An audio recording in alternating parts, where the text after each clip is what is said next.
শুধু আমাদেরকে যদি কেউ গুলি করে মেরে ফেলে তাকে যেন ধরে বিচার করা হয়। ইনকলাব মঞ্চের সাবেক মুখপাত্র ওসমান হাদি হত্যা মামলার প্রধান আসামি ফয়সাল করিম মাসুদকে গ্রেপ্তার করেছে ভারতের পুলিশ। রোববার দেশটির পশ্চিমবঙ্গ প্রদেশের পুলিশের বিশেষ শাখার সদস্যরা তাকে বনগাঁও সীমান্ত এলাকা থেকে গ্রেপ্তার করেছে। পশ্চিমবঙ্গ পুলিশের বরাত দিয়ে ভারতীয় বার্তা সংস্থা ANI এর এক প্রতিবেদনে এই তথ্য নিশ্চিত করা হয়েছে।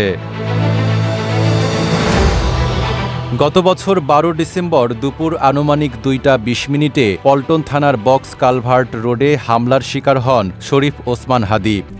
RICL TMX, যুগের পর যুগ স্থাপনা থাকে মজবুত।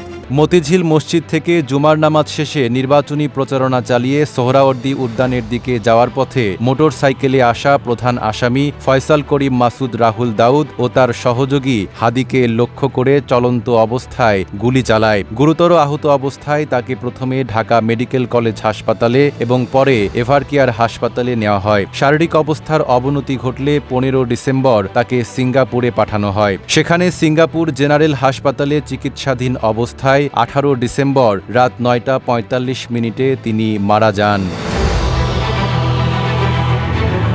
নাইম আরাবি, ঢাকা পোস্ট।